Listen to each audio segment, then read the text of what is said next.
નમસ્કાર સ્પર્ધાર્થી મિત્રો, સ્વાગત છે આપનું આજના લેક્ચર 4માં, જેમાં આપણે એનસીઆરટીની સિરીઝ શરૂ કરેલ છે ને આપ સૌ જાણતા હશો કે તેનો આ ચોથો લેક્ચર છે।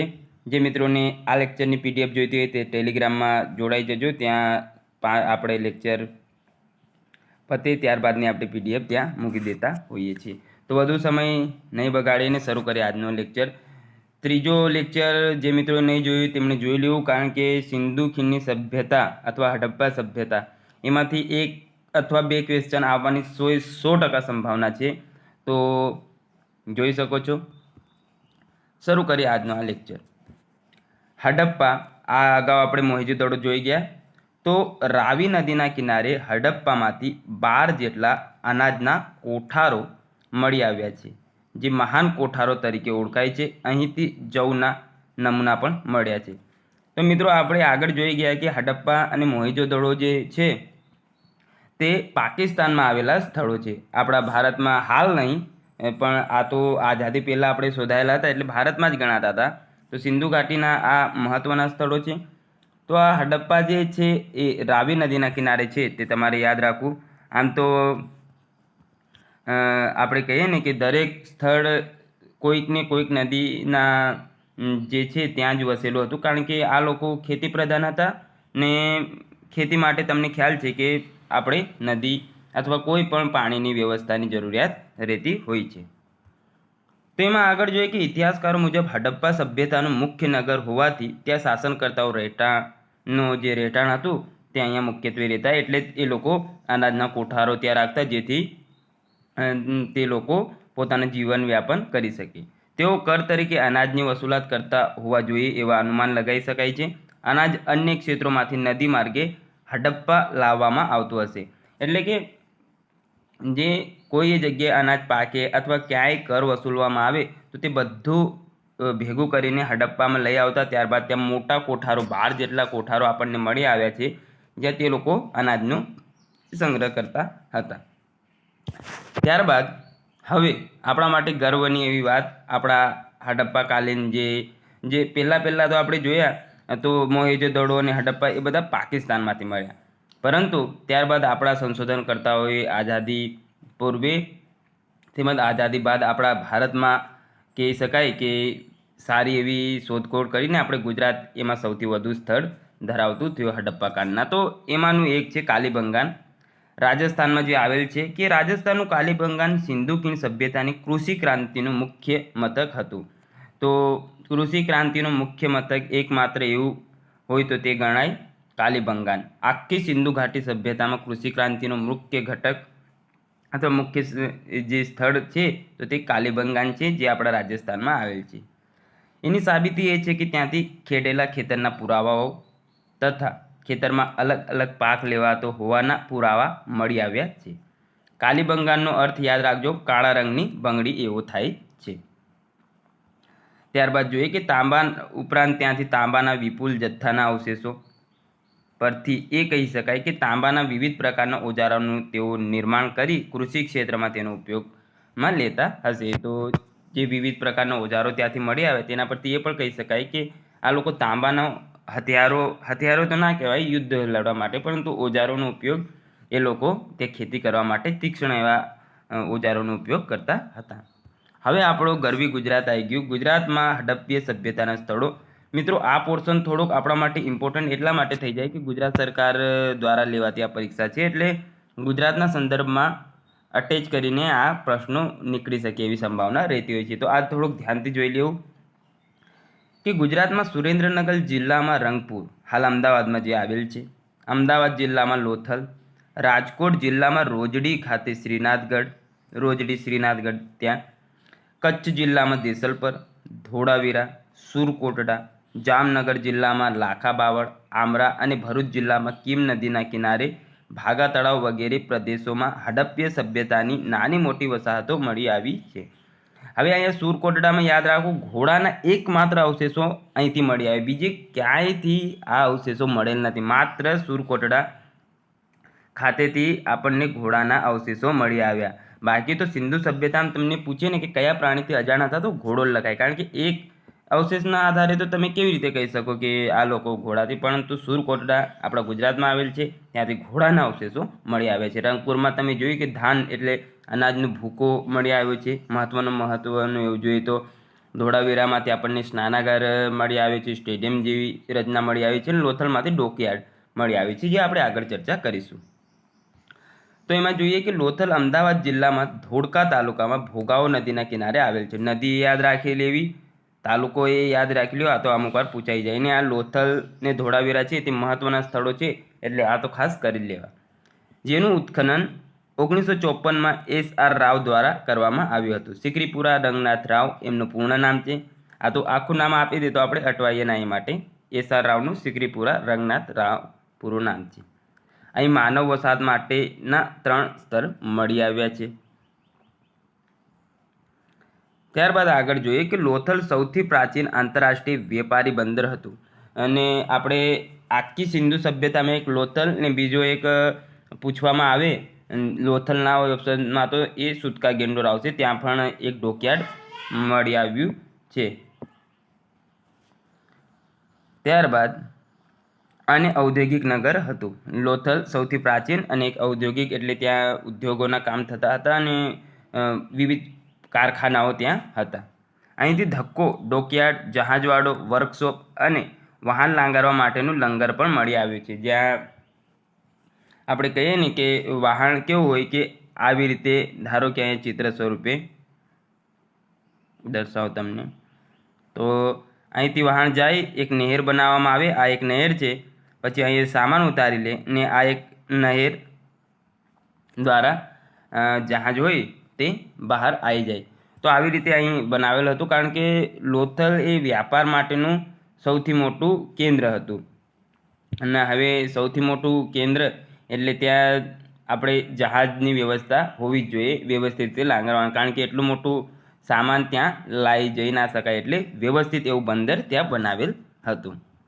અહીંથી મણકા બનાવવાની અને સારવાની ફેક્ટરી મળી આવી છે. આપણે જોયું ને આગળ કે જ્યાં આપણે જોઈએ કે આંતરરાષ્ટ્રીય વેપારી બંદર હતું અને ઔદ્યોગિક નગર પણ હતું, તો મણકા બનાવવાની અહીં ફેક્ટરી મળી આવી છે. તેમજ લોથલ કપાસનું મોટું કેન્દ્ર અને અકીકના ઉદ્યોગ માટે પણ જાણીતું હતું. અકીક એટલે પેલા રંગબેરંગી જે પથ્થર આવે એના માટે આ જાણીતું હતું. અહીંથી ચોખાના અવશેષો પણ આપણને મળી આવ્યા છે. ત્યારબાદ જોઈએ વિશેષમાં કેન્દ્રીય બજેટ વર્ષ 2020-21માં લોથલ ખાતે પોર્ટુગલની મદદથી નેશનલ મેરીટાઈમ હેરિટેજ મ્યુઝિયમ બનાવવા માટેની જાહેરાત કરવામાં આવી છે. આગળ જોઈએ તો ધોળાવીરા. ધોળાવીરા કચ્છ જિલ્લાના ભચાઉ તાલુકાના ખદીરબેટ ખાતે લુણી નદીના કિનારે આવેલ છે. નદી યાદ રાખી લેવી. ક્યાં આવેલ છે ધોળાવીરા?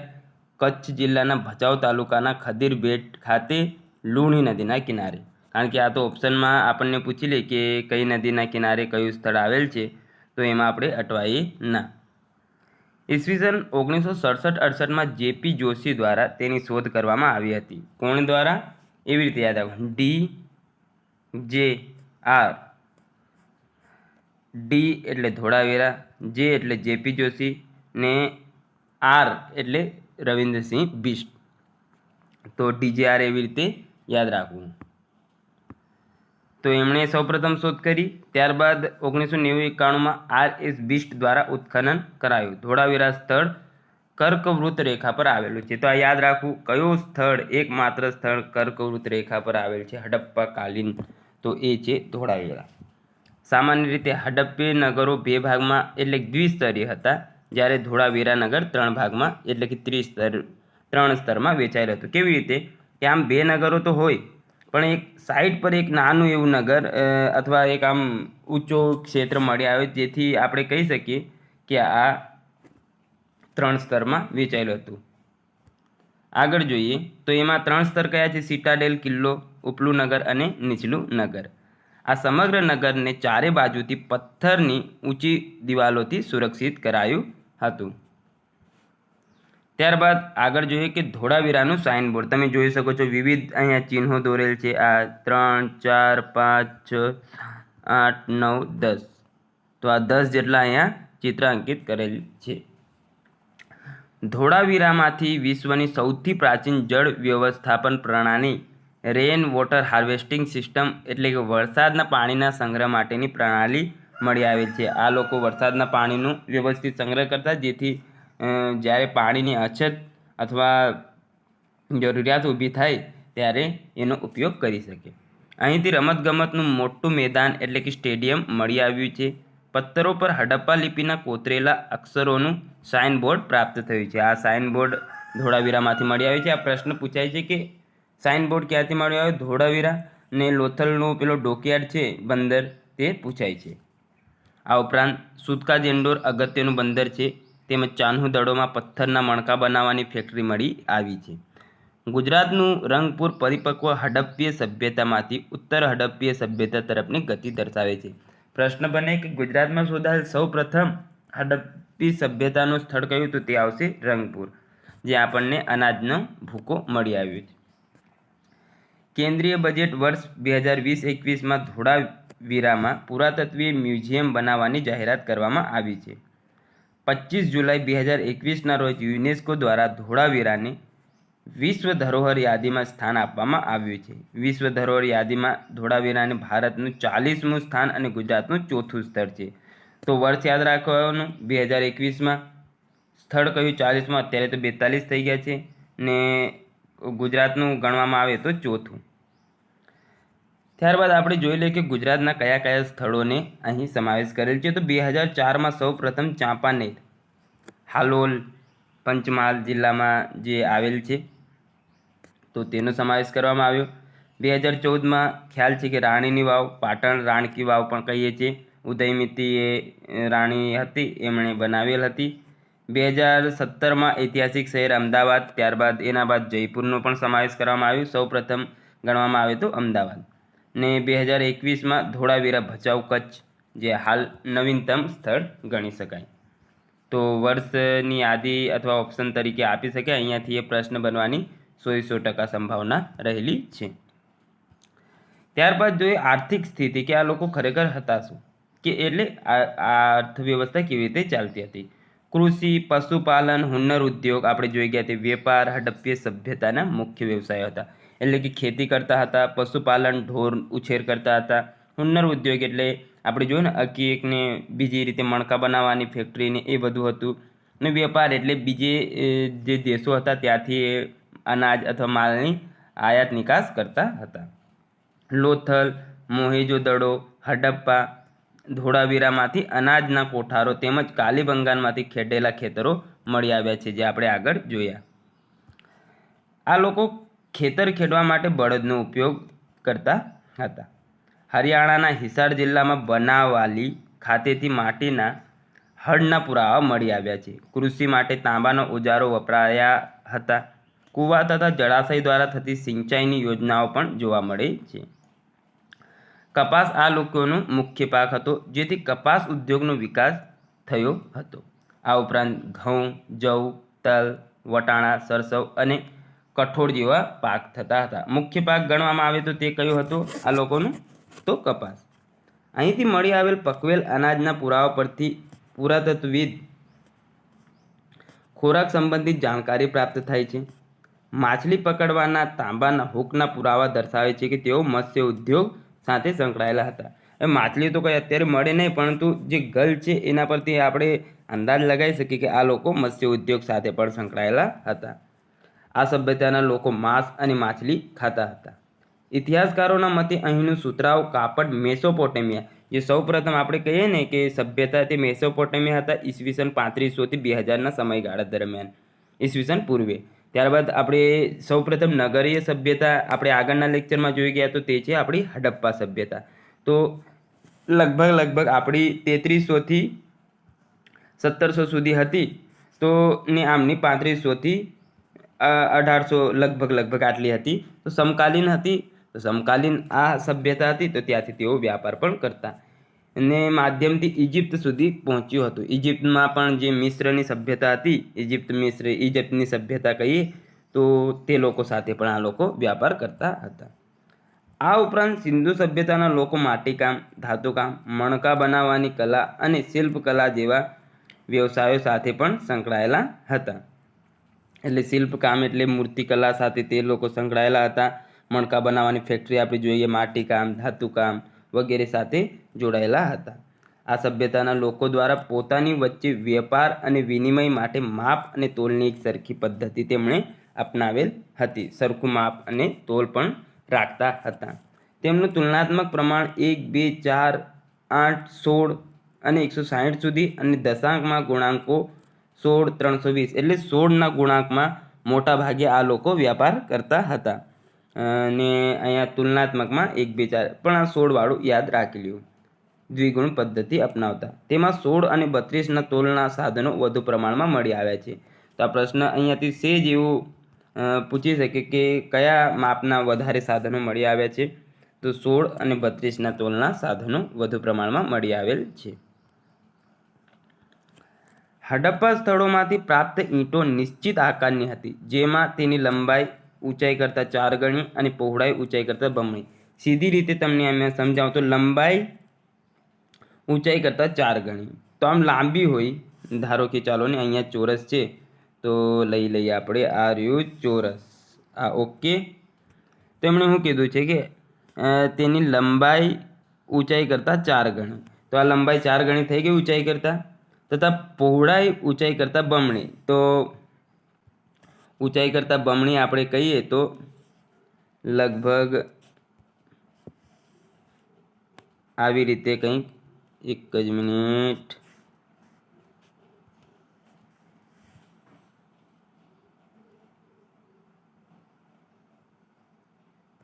આવી રીતે કંઈક હતી.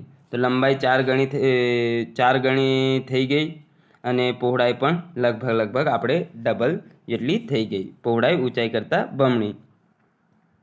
તો આવી રીતે કંઈક એમની જે હતી ઈંટો બનાવવામાં આવેલ હતી એક નિશ્ચિત આકારમાં. આમ હવે લગભગ સરખું થઈ ગયું.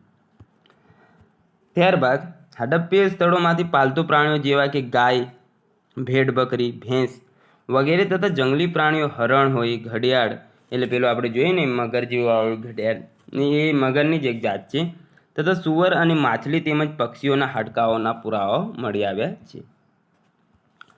ત્યારબાદ શિલ્પ અને ઉદ્યોગ જોઈએ તો ઉદ્યોગ અને શિલ્પમાં પથ્થર, તાંબુ, કાંસાનો ઉપયોગ થતો. લોખંડથી આ લોકો અજાણ હતા, એ ખાસ યાદ રાખો. અજાણ તો બીજા યુરેનિયમ એ બધા જે કહેવાય ને તત્વોથી હતા, પણ લોખંડે ત્યારબાદ ખતરનાક કાયા પલટ કરી નાખી. એટલે આ લોકો લોખંડથી આપણે અજાણ હતા.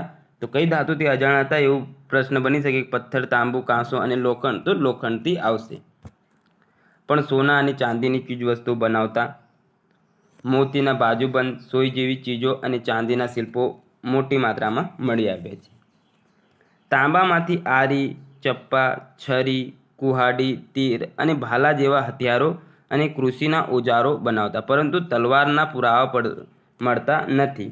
હવે તલવારના પુરાવાઓ મળતા નથી એનું સ્પષ્ટ એવું આપણે તારણ કાઢી શકીએ કે આ લોકો યુદ્ધ પ્રિય નહોતા, આમને યુદ્ધ કરવું ને એ બધું ગમતું નહોતું, એટલા માટે એવા કંઈ હથિયારો પણ મળ્યા નથી. આ ઉપરાંત પથ્થરના હથિયારો તેમજ પથ્થર અને તાંબામાંથી ઓજારો બનાવતા.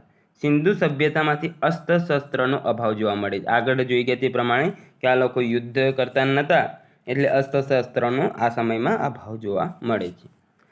રાજસ્થાનના ખેતડીમાંથી તથા ઓમાનમાંથી તાંબુ, હિમાલય અને દક્ષિણ ભારત કર્ણાટકમાંથી સોનું, નાગેશ્વર અને બાળાકોટમાંથી શંખ, સાર્તુગઈ એટલે અફઘાનિસ્તાન, ઈરાન, ગુજરાતમાંથી વાદળી રંગના કિંમતી પથ્થર આ લોકો મેળવતા હતા. તેઓ તાંબુ અને ટીનનું સંયોજન કરી કાંસો બનાવતા હતા. તો કઈ બી ધાતુઓનું સંયોજન કરીને કાંસો બનાવતા? તાંબુ અને ટીન. મોહેજો દડોમાંથી મળી આવેલી કાંસાની નર્તકીની મૂર્તિ, નૃત્યાંગનાની જે મૂર્તિ છે તેના પુરાવા મળે છે. આ પ્રશ્ન બની શકે કે નર્તકીની મૂર્તિ અથવા નૃત્યાંગનાની મૂર્તિ ક્યાંથી મળી આવી? તો મોહેજો દડોમાંથી. ને શાની બનેલ હતી? તો કાંસાની. આ સિંધુ સભ્યતાને કાંસ્ય યુગની સભ્યતા હોવાનો પુરાવો આપે છે. આ મૂર્તિને હડપ્પીય સભ્યતાનું સૌથી શ્રેષ્ઠ શિલ્પ ગણવામાં આવે છે. આ મૂર્તિ લોસ્ટ વેક્સ પદ્ધતિથી બનાવવામાં આવ્યું છે. તો યાદ રાખી લેવું થોડુંક. કિંમતી પથ્થરો, કાર્નેલિયન અને ગોમેદમાંથી શિલ્પો બનાવવામાં આવતા. મોતી અને મુદ્રાઓ બનાવવામાં સ્ટીઓટાઇટનો આ લોકો ઉપયોગ કરતા હતા. સિંધુ ખીણ સભ્યતાની મોહેંજો-દડો સ્થળેથી મળી આવેલા દાઢીવાળા પુરુષની પથ્થરની પ્રતિમા એક પ્રસિદ્ધ કલાકૃતિ છે. તેની આંખો અર્ધ ખુલ્લી હોવાથી તે ધ્યાન મુદ્રામાં હોવાનું જણાય છે. આમ આંખો અડધી ખુલ્લી ને અડધી બંધ છે, ત્યાંથી અંદાજો લગાવી શકાય કે એ ધ્યાન મુદ્રામાં બેઠા છે. આ તમે જોઈ શકો છો આંખો. તેને ડાબા ખભે ભરતકામ કરેલી સાલ ઓઢેલી છે. તો અહીંયા તમે જોઈ શકો છો. આ મનુષ્યના પૂતળામાં રહેલ મૂર્તિને મૂછો નથી અને ચપટું નાક ધરાવે, જે ઇતિહાસકારો તેને પુરોહિત તરીકે ઓળખાય. જેવી રીતે આ એક એ બાબતે બતાવી શકે કે આ લોકો એ ફેશનમાં માનતા હશે, કારણ કે મૂછો નહીં ને દાઢી છે. અત્યારે મૂછો હોય ને દાઢી નહીં રહેતી, એવું આમ ઊંધું થઈ ગયું એમ. તો આવી રીતે આ લોકો પણ ફેશનમાં સારા એવા પારંગત હતા. લોથલ અને ચાન્હુ દળોમાંથી મોતી બનાવવાના કારખાના મળ્યા છે. તો ક્યાંથી મળી આવ્યા છે? લોથલ અને ચાન્હુ દળોમાંથી મોતી બનાવવાના કારખાના મળેલ છે. ઉપરાંત તે સમયે હાથીદાંતનું નકશીકામ, બાજુબંધ, મીનાકારી અને અકીક કામ વિકસ્યું હતું. તેઓ માતૃદેવીની પૂજા કરતા. અહીંથી પાલતુ પશુ પક્ષીઓની મૂર્તિઓ, પકવેલી માટીમાંથી બાળકો માટે બનાવેલ બળદગાડીઓ અને રમકડા મોટા પ્રમાણમાં મળી આવેલ છે. આગળ જોઈએ. હડપ્પીય શિલ્પકલામાં માટીકલા સૌથી ઉત્કૃષ્ટ જણાય છે. તો આ યાદ રાખવું, કઈ કળા સૌથી અથવા પારંગત હતી? માટીકળા. કારણ કે જો તમે મોટા ભાગનું આ જે બળદગાડું છે તે માટીનું બનાવેલ છે. હવે બળદગાડું છે તો એના પરથી અંદાજ લગાવી શકીએ આપણે કે બળદ છે. બળદગાડું બનાવી શકીએ તો એ ઉપયોગી કરતા જ હશે, ને બળદ છે એનો જ એ લોકો ખેતીમાં ઉપયોગ કરતા હશે, કારણ કે બળદગાડામાં આ બળદ જે ખેંચી રહ્યા છે. એટલે આ બધી બાબતો આપણે જોઈને વિચારી શકીએ છીએ. કુંભારના ચાક પર બનાવેલ માટીના વાસણો પર દોરેલા પશુઓના ચિત્રો પર લાલ અને કાળા રંગની સજાવટ કરવામાં આવતી હતી. આ ઉપરાંત માટીમાંથી બનાવેલા મૃદભાંડો પર વૃક્ષની તેમજ મનુષ્યની આકૃતિઓ જોવા મળે છે. મૃદભાંડો એટલે આમ જે હોય એના પર મનુષ્યની આકૃતિ હોય, પછી વૃક્ષની આકૃતિ હોય, એ બધી આકૃતિઓ આ લોકો કલાંકિત કરતા હતા. તો સરસ રીતે તે આ કળા સાથે સંકળાયેલા હતા. શેલ ખડીમાંથી બનતી ચતુષ્કોણીય આકારની મુદ્રાઓનું ચલણ હતું. મુદ્રાઓમાં શિંગડાવાળા પુરુષ દેવતાનું ચિત્ર પ્રસિદ્ધ છે, જેને પશુપતિનાથ સ્વરૂપ માનવામાં આવે છે. 3 માથાવાળા અને પદ્માસનની મુદ્રામાં બેસેલા આ દેવતાની આસપાસ હાથી, વાઘ, ગેંડો, ભેંસ જેવા જાનવરો અંકિત થયેલા છે. તો પશુપતિનાથની મૂર્તિ પણ અહીંથી મળી આવેલ છે. ને એમની આસપાસ કયા કયા પશુ છે યાદ રાખો? હાથી, વાઘ, ગેંડો અને ભેંસ. સિંધુ સભ્યતામાંથી મળેલ મુદ્રાઓ પર એક શિંગી પ્રાણી એટલે યુનિકોર્ન. પ્રશ્ન બની શકે કે કયો પ્રાણી મળી આવેલ છે? તો એક શિંગી ગેંડો એવો પ્રશ્ન એટલે જવાબમાં મૂકી દે તો યાદ રાખવું, એક શિંગી પ્રાણી યુનિકોર્ન હતું. કારણ ગેંડો હોય તો ગેંડા જેવું લાગવું જોઈએ ને, આમ હષ્ટપુષ્ટ. બની શકે કે એ સમયે થોડોક આમ કુપોષિત થઈ ગયો હોય, પણ એવું કંઈ છે નહીં. એક શિંગી પ્રાણી. હવે નામ એનું ખ્યાલ નહીં, યુનિકોર્ન એમ. ભેંસ, વાઘ, સાંઢ, ગેંડા, મગર, બકરી વગેરેની આકૃતિઓ જોવા મળે છે. મુદ્રા ઉપર ઘોડાનું ચિત્ર નથી, એટલે કહી શકાય કે હડપ્પીય સભ્યતાના લોકો ઘોડાથી અપરિચિત હતા. પરંતુ સુરકાટોટામાંથી મળેલ છે તે યાદ રાખજો. મુદ્રા પર જે લિપિ જોવા મળે છે તે હજુ ઉકેલી શકાય નથી, એટલે આદ્ય ઐતિહાસિક કાળ આપણે આને કહીએ છીએ. નોંધ: ઘોડાના અસ્તિત્વમાં સંકેત મોહેંજો-દડોના ઉપરના સ્તરમાંથી તથા લોથલની એક મૂર્તિમાંથી મળ્યા છે. અને અવશેષો આપણે કહીએ એવો પ્રશ્ન બને તો તે આવશે મોહેંજો-દડો નહીં, સુરકોટડામાંથી. આ તો NCERTમાં આપેલ છે, એટલે આ માહિતી પર થોડી ધ્યાને લેવી. ત્યારબાદ આપણે જોઈએ કે અન્ય સભ્યતાઓ સાથે વ્યાપાર. આ વાત કરીએ એના પહેલાં એક વસ્તુ તમને જણાવી દો કે એક સભ્યતા મિસ્રની આપણે સભ્યતા કહીએ છીએ. મિસ્રની સભ્યતા હતા. તો આમાં એક મસ્ત મમ્મીની એક વાર્તા છે કે આ લોકો શું કરતા હતા. આપણે જોયું છે ને કે મમ્મી આમ કોઈ મૃત્યુ પામી જાય વ્યક્તિ, તો ત્યારબાદ એને એવું કરે કે આમ આસપાસ પેલું કપડું વીંટી દે ને એમાં રસાયણ હોય, ને રસાયણ હોય તો ત્યારબાદ એવું કરતા કે એ સાચવી રાખતા એ મમ્મીને. અને આપણે મૂવીઓમાં એ જોઈએ કે મમ્મી એકલા જ ચાલતા હોય છે અમુક મૂવીઓમાં, તો ભૂત બનીને. તો એ લોકો એવી માન્યતા હતી કે એક સમય એવો આવશે કે જ્યારે ફરીથી આ લોકો જીવતા થઈ જશે. એ માટે એક માન્યતા બનાવીને આ મિશ્રના લોકો મમ્મી બનાવી રાખતા હતા. તો એમનો એક રાજા છે, તેને અત્યારે પણ એ મૂર્તિ સાચવી રાખી છે. 4500 વર્ષ પહેલાંની જે મૂર્તિ નહીં, પણ એમનું શરીર અત્યારે પણ સચવાયેલું છે, જે સર્ચ કરીને આપ જોઈ શકો છો. ત્યારબાદ મિશ્રમાં તમે જોયા હશે કે પિરામિડ પહેલાં જોવા મળે છે. તો આ મિશ્રમાં જે આવા પિરામિડ છે ઘણા ઊંચા છે, પથ્થરો પર આ બનાવેલ છે, અને એક પથ્થરની લગભગ આપણે કહીએ ને 20 ટન જેટલું વજન છે. આ પિરામિડની અંદર ગુફાઓ આવેલી છે. એમ ગુફાઓને ત્યાં બધી આ કહેવાય છે કે મમ્મીઓને સાચવેલ છે એવી વાત મળે છે. પરંતુ આ પિરામિડમાં તમે જાઓ તો તમને એક જ વાર એ સરકાર ના જે પણ કહેવાય ને આપણે કે જે પ્રવાસન વાળા જોડાયેલા હોય તે એક જ વાર તમને જવા દે છે. કારણ કે એમનું એવું માનવું છે કે આ લોકો જો સંશોધન કરી લેશે અંદર, 2-3 વારમાં તો કંઈ ખ્યાલ ના આવે, પણ 2-3 વાર જાય તો કંઈ અંદર શોધખોળ કરે તો એનું રહસ્ય ખબર પડી જાય. એટલા માટે આ લોકો અંદર જવા દેતા નથી. તો સરસ મજાની આ જે છે પિરામિડ આવેલ છે મિશ્રમાં, ને મમ્મી સાથે કંઈક આ સભ્યતા જોડાયેલી છે. જે વચ્ચે યાદ આવ્યું તો કેવા જેવું લાગ્યું, કંઈક આમ છે એમ. હડપ્પીય અર્થવ્યવસ્થાનું સૌથી મોટું પાસું તેનો આંતરિક અને આંતરરાષ્ટ્રીય વેપાર ગણી શકાય. સિંધુ સભ્યતાના લોકો ક્ષેત્રની અંદર પથ્થર, ધાતુ, હાડકાં વગેરેનો વેપાર કરતા હતા. વ્યાપાર માટે ધાતુના સિક્કાનો ઉપયોગ કરવાને બદલે વસ્તુ વિનિમય પ્રણાલી, વસ્તુઓના આદાન પ્રદાન. એટલે શું કરે કે આપણે કોઈને ઘઉં આપીએ ને આપણને કોઈ જુવાર આપી દે, એવી રીતે વસ્તુઓનું આ લોકો આદાન પ્રદાન કરતા હતા. આ સભ્યતાના લોકો પૈંડાથી પરિચિત હતા. તેઓ પોતાની વસ્તુ અને અનાજને બળદગાડાના માધ્યમથી એક જગ્યાએથી બીજી જગ્યાએ લઈ જતા હતા. લોથલની આસપાસ કપાસ, અકીક, ચોલ્સેડોની, કાર્નેલિયન અને શેલખડીનું ઉત્પાદન સવિશેષ થતું. સૌથી પહેલાં કપાસની ખેતી કરવાનો શ્રેય સિંધુ સભ્યતાના લોકોને જાય છે. તો આ મહત્ત્વનો પ્રશ્ન અહીંયાથી બની શકે કે સૌથી પ્રથમ કપાસની ખેતી કરવાનો શ્રેય કઈ સભ્યતાના લોકોને જાય છે? તો સિંધુ સભ્યતાના લોકોને. ત્યારબાદ યુનાનીઓ કપાસને સિંડન કહે છે, જે સિંધુ શબ્દથી જોડાયેલો છે.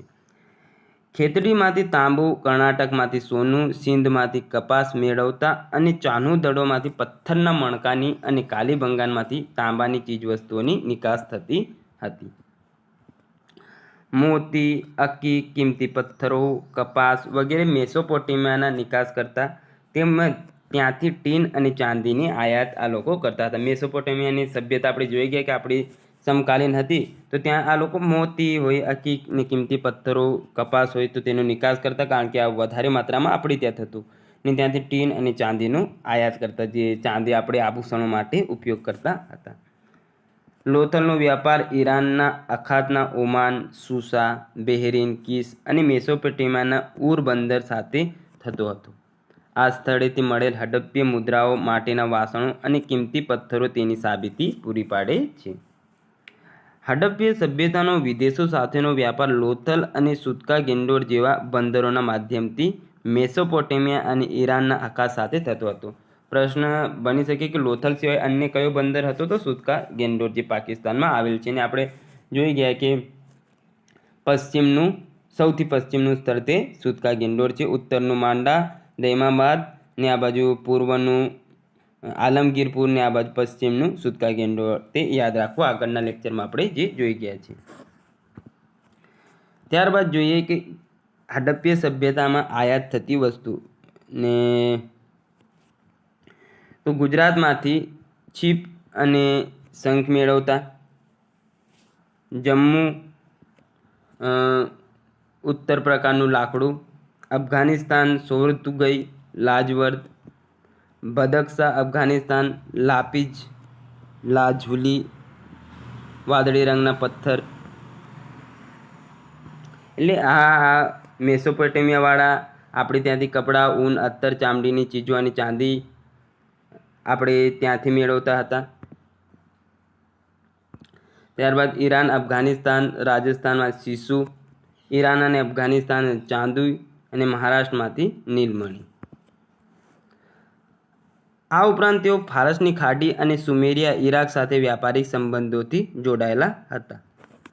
હડપ્પીય સભ્યતાના લોકોએ અફઘાનિસ્તાનના ઉત્તરી ક્ષેત્રમાં પોતાની વાણિજ્ય કોઠી સ્થાપી હતી, જેની મદદથી તેઓ મધ્ય એશિયા સાથે વ્યાપાર કરતા હતા. હવે એક થોડીક વાત યાદ આવી ગઈ તે તમને કહી દઉં કે હડપ્પીય સભ્યતા કયા 3 દેશોમાં ફેલાયેલી હતી ને તો એ યાદ રાખવું કે ભારત, પાકિસ્તાન અને અફઘાનિસ્તાન. આના સિવાય ચીન વીન એવું આવી જાય તો ધ્યાને લેવું નહીં. આપણી સભ્યતા તે 3 દેશોમાં ફેલાયેલ હતી. લોથલમાંથી મેસોપોટેમિયાની મુદ્રાઓ મળી આવેલ છે, જેથી આપણે કહી શકીએ કે આપણે વ્યાપાર સાથે જોડાયેલા હતા, કારણ કે ત્યાંની મુદ્રા અહીંયા મળે એટલે કંઈક તો આદાન પ્રદાન થતો હશે. મેસોપોટેમિયામાંથી મળેલ ઈસવીસન પૂર્વે 2300 એટલે 2300ના આસપાસના એક શિલાલેખમાં અક્કડનો રાજા સારાગોન નિરમસિનનો ઉલ્લેખ છે. આ શિલાલેખમાં મેહુલા શબ્દ હડપ્પીય સભ્યતા માટે વપરાયેલ છે, જેમાં મેહુલાને નાવિકોનો દેશ કહ્યો છે. તો મેલુહા શબ્દ કોની માટે વપરાયેલ છે? તો હડપ્પા. અને મેલુહા એટલે શું થાય? તો નાવિકોનો દેશ, જે આપણા દેશ માટે સભ્યતા માટે વપરાયેલ છે. આ શબ્દ ભારત માટે વપરાયો છે. આ શિલાલેખ સિંધુ સભ્યતાના લોકોના અન્ય દેશો સાથેના વ્યાપાર વાણિજ્યના સંબંધ દર્શાવે છે. મુગન, મકરાણ તટ વિસ્તાર માટે તેમજ દિલમુન બહેરીન માટે વપરાયેલો શબ્દ છે. આગળ જોઈએ કે આ લોકોની સામાજિક સ્થિતિ કેવી હતી. તો આ સભ્યતા માતૃપ્રધાન હોવી જોઈએ, કારણ કે સિંધ અને પંજાબના પ્રદેશોમાંથી માતૃદેવીની મૂર્તિઓ આપણને મળી આવી છે. આ સભ્યતાના લોકોનો મુખ્ય વ્યવસાય ખેતી અને પશુપાલન હતા. અહીં પૂજારી, વેપારી, ખેડૂત અને કારીગરના વ્યવસાયિક જૂથો જોવા મળતા. કારીગરો, મજૂરો અને શ્રમિકોના મકાન 3 ભાગમાં મળી આવ્યા છે. અહીંથી મળેલ શિલ્પોના આધારે કહી શકાય કે સ્ત્રી પુરુષ 2 કપડાં પહેરતા. કમરથી નીચેના ભાગમાં હાલની ધોતી જેવું અને ઉપરના ભાગમાં ડાબા ખભા પરથી જમણા હાથની નીચે આવે એમ ઉપવસ્ત્ર વીરતા, જે આપણે આગળ પુરોહિતની જોઈ ગયા તે પ્રમાણે. મુખ્યત્વે તેઓ સુતરાઉ કાપડને ગૂંથીને વસ્ત્ર બનાવવાની પદ્ધતિથી તેમજ ઊની વસ્ત્રથી પરિચિત હતા.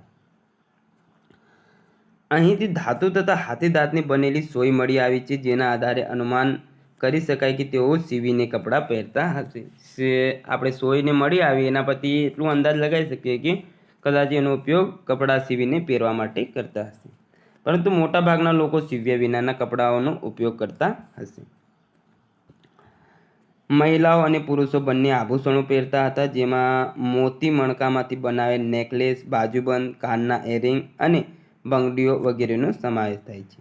આ સમયના લોકો આભૂષણોના શોખીન હતા. ખાસ કરીને સોના, ચાંદી અને કિંમતી પથ્થરોમાંથી આભૂષણો બનાવવામાં આવતા. બાળકોના રમકડા, સિસોટી, ઘૂઘરા, લખોટીઓ, ગાડા, પશુ પંખીના રમકડાઓ, માથું હલાવતું પશુ અને ઝાડ પર ચડતા વાંદરાની કરામત દર્શાવતા રમકડા આ પ્રજાની સર્જન શક્તિ દર્શાવે છે. આ સભ્યતામાં મૃતકને દાટવાની અને અગ્નિ સંસ્કારની બંને રીતો પ્રચલિત હતી. તેઓ મૃતકને ઉત્તર દક્ષિણ દિશામાં સુવડાવતા અને માથું ઉત્તરમાં રાખતા. સાથે માટીના વાસણ, બંગડી, મોતી, તાંબાના દર્પણ એટલે કે અરીસો, શંખ, મણકા, રત્નો મૂકતા. આ પરથી તેઓ પુનર્જન્મમાં વિશ્વાસ કરતા હોય એવું જણાય છે. એટલે કે આમાં મેન શું કરતા કે જે મૃતક હોય એટલે મૃત્યુ પામ્યું હોય તેને દાટી દે તો તેને ઉત્તરની દક્ષિણ દિશામાં એ લોકો સુવડાવી દેતા, આમ આવી રીતે. અને માથું ઉત્તરમાં રાખીએ એમાંય પાછું. સાથે માટીના વાસણો હોય, બંગડી હોય, એને જે ગમતું હોય બની શકે કે તે એની સાથે એ લોકો દાટી દેતા હશે. પછી એવું રાખતા હોય કે આનું પુનર્જન્મ થશે એમ, તો એ બાબતમાં તે લોકો વિશ્વાસ રાખતા હતા. હડપ્પીય સભ્યતાના કેટલાક સ્થળેથી તાબીજ પણ મળી આવે છે. તો આ મહત્વનો પ્રશ્ન છે. લોથલમાંથી એક કબરમાં 2 વ્યક્તિઓ દફનાવેલ યુગ્મ કંકાલ મળી છે, જે પુરાતત્વવિદો અનુસાર સતી પ્રથા દર્શાવે છે. તો કોઈનો પતિ મરી ગયો હોય તો એની પત્નીને પણ ત્યાં મારીને કદાચ એવું બને કે દાટી દેતા હશે. કાલીબંગાનમાં પ્રતિકાત્મક રીતે શબને દફનાવી પછી તેનો અગ્નિ સંસ્કાર કરવાના અવશેષ મળેલ છે. કાલીબંગાન કાળા રંગની બંગડી આપણે જોઈ ગયા આગળ, ત્યાંથી આના અવશેષો મળેલ છે.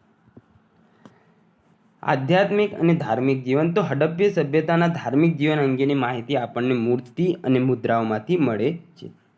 મૂર્તિઓ હોય એના પરથી આપણે કહી શકાય કે એ લોકો શું અથવા કયા કયા દેવને પૂજતા હતા. અહીંના લોકો પ્રકૃતિ અને મૂર્તિ પૂજાના ઉપાસક હતા. અહીંની માતૃદેવીની મૂર્તિઓ સૌથી વધુ પ્રમાણમાં મળી આવે છે. માતૃદેવી કે જેમના ખોળામાંથી એક વૃક્ષનું અથવા ખોળામાં બાળક છે એવી મૂર્તિઓ અહીંથી મળી છે.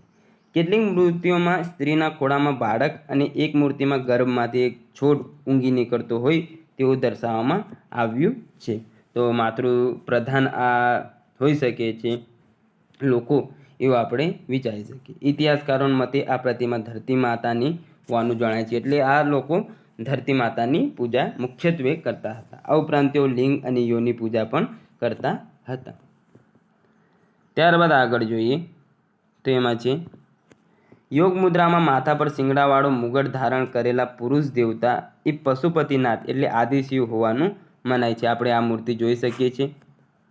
વિગતવાર અભ્યાસ આપણે સાંસ્કૃતિક વારસામાં કરીશું. અહીં આખલો, પીપળાની વૃક્ષની પૂજા, સ્વસ્તિક પૂજા અને નાગ પૂજા પ્રચલિત હતી. પીપળાના વૃક્ષની, ત્યારબાદ આખલો એટલે બળદની પૂજા કરતા, સ્વસ્તિક પૂજા નાગની પૂજા કરતા, એટલે પશુપ્રેમી આ લોકો હતા.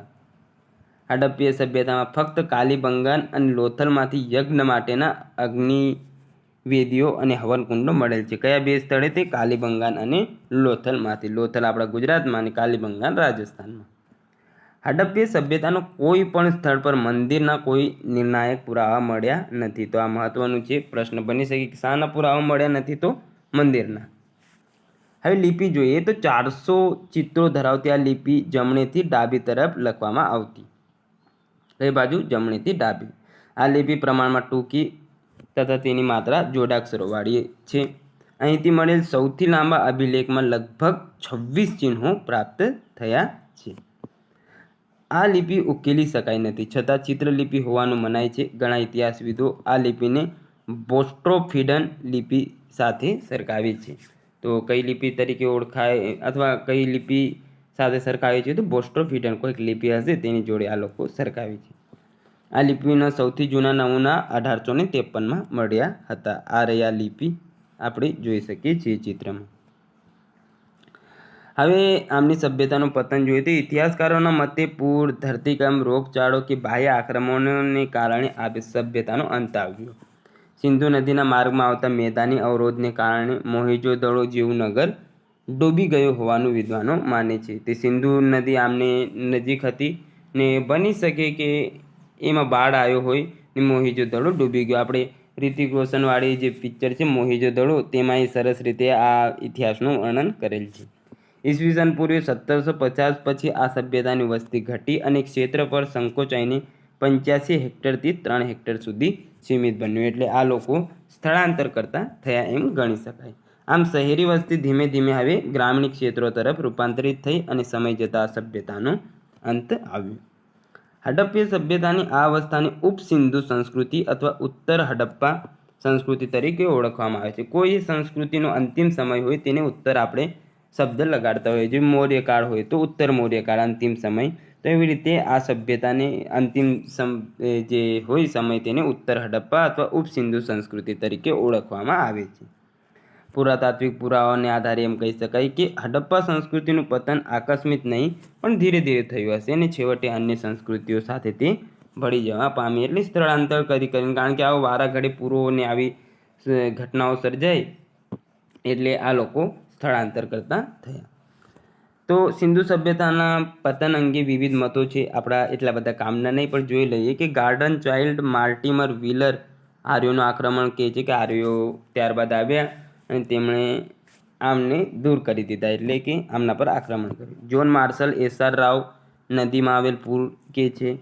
અમલાનંદ ઘોષલ આર.એલ. સ્ટાઇન આબોહવા પરિવર્તન દર્શાવે છે કે આબોહવામાં પરિવર્તન થયું ને આ લોકો સહન ન કરી શક્યા. એમ.આર. શાહની સમુદ્ર તટનું ભૂમિમાં રૂપાંતરણ, એ માને છે કે જે સમુદ્ર તટ હતું તે ભૂમિમાં રૂપાંતર પામી ગયું. જોન માર્શલ આંતરિક વિગ્રહ એટલે પોતપોતે જ યુદ્ધ કરીને મરી ગયા એમ. QUR કેનેડી માને છે કે કુદરતી આપત્તિ એટલે પ્રકોપ કંઈક આવ્યો હશે જે ત્યાં લોકો મૃત્યુ પામે. ગમે તે હોય, આ લોકોના આવા મંતવ્યો છે.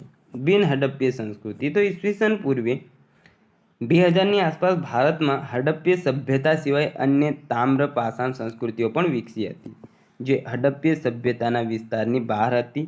આ સંસ્કૃતિને બિન હડપ્પીય તામ્ર પાષાણ યુગીન સંસ્કૃતિ તરીકે ઓળખવામાં આવે છે. તો તેમના વિશે થોડુંક જોઈ લઈએ. આ સંસ્કૃતિ પથ્થર અને તાંબાના ઓજારો પર નિર્ભર હતી. આ સંસ્કૃતિ ગ્રામીણ સ્વરૂપની હતી તથા તે હડપ્પાથી વધુ સમૃદ્ધ તથા વિકસિત થઈ શકી ન હતી, એટલે ધ્યાનમાં આવી નહીં. આ સંસ્કૃતિના ઉદ્ભવ વિકાસનો સમયગાળો ઈસવીસન પૂર્વે 2000થી 750ની આસપાસનો હતો, એટલે હડપ્પા સભ્યતા બાદની સંસ્કૃતિ હતી. આ સંસ્કૃતિઓ પશ્ચિમ અને મધ્ય ભારતમાંથી મળી આવી છે. રાજસ્થાનની દક્ષિણ પૂર્વમાં આવેલી બનાસ સંસ્કૃતિ, ઉદયપુર પાસેના અહર અને ગિલુંટ જેવા મુખ્ય સ્થળો સહિતની માળવા સંસ્કૃતિ, પશ્ચિમના મધ્યપ્રદેશમાં નવદાતોલી જેવા મુખ્ય સ્થળો ઉપરાંત જોરીય સંસ્કૃતિ, મહારાષ્ટ્રના ઇનામગાંવ, ચંદોલી સમિતનો પૂર્વી ઉત્તર પ્રદેશ તથા બિહાર અને બંગાળમાંથી પણ બિન હડપ્પીય તામ્ર પાષાણ સંસ્કૃતિના પુરાવાઓ મળી આવ્યા છે. હવે જોઈએ હડપ્પીય સભ્યતાનો વારસો. તો આ નગરીય સભ્યતાનું શહેરીકરણ થયેલું છે. આ સભ્યતાની નગર રચના અદ્ભુત છે તેમજ આટલી ચોકસાઈપૂર્વક નગર આયોજન વિશ્વની કોઈ સભ્યતામાં જોવા મળતું નથી. મકાનોમાં પાકી ઈંટોનો પ્રયોગ ભારતમાં સૌપ્રથમ કરવામાં આવેલો હતો. તો શહેરી સભ્યતા હતી ને સરસ રીતે આનો વિકાસ થયેલ હતો એવું કહેવામાં આવે છે. વિશ્વની કોઈ પણ સભ્યતામાં ઉત્તર કોટીની ગંદા પાણીની નિકાલની વ્યવસ્થા કરવામાં આવી નથી જેવી રીતે આમાં કરવામાં આવેલ છે. આ સભ્યતાએ ભારતને વેપાર વાણિજ્યનો મહાન વારસો આપ્યો છે. વેપાર વાણિજ્ય દ્વારા આ સભ્યતા મેસોપોટેમિયા સુધી જોડાયેલી હતી.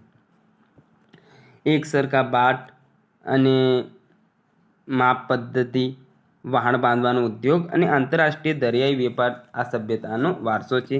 વિભિન્ન પ્રકારના રમકડા, ચેસના અવશેષો તેમની બુદ્ધિ, પ્રતિભા અને બાળ ઉછેર પ્રત્યેની કાળજી દર્શાવે છે. ચેસ પણ આ લોકો રમતા હતા. અત્યારે જે આપણે આવે છે એવી નહીં, પણ અલગ રીતે હતી, પણ રમતા હતા, જે આ બુદ્ધિ પ્રતિભા અમને દર્શાવે છે, કારણ કે આમે ચેસમાં મગજનો બહુ ઉપયોગ કરવો પડે. શેલકડીની મુદ્રાઓ આ સભ્યતાનો વારસો છે. માતૃદેવીની મૂર્તિઓ તેમની માતૃપ્રધાન સમાજ વ્યવસ્થાને દર્શાવે છે, એટલે કે માતાને આ લોકો પ્રાધાન્ય વધારે આપતા હતા. તો મિત્રો, આપણી સિંધુ ઘાટી સભ્યતા અહીં પૂર્ણ થાય છે. આશા છે આજનો આ વિડીયો આપને ગમ્યો હશે. મળીએ નવા લેક્ચરમાં, ત્યાં સુધી જોડાયેલા રહો. ટેસ્ટની તૈયારી કરતા થઈ જાઓ. આવતીકાલે શનિવાર છે ને ત્યારે હું ટેસ્ટ 100% મૂકીશ. મળીએ નવા લેક્ચરમાં, ત્યાં સુધી જોડાયેલા રહો.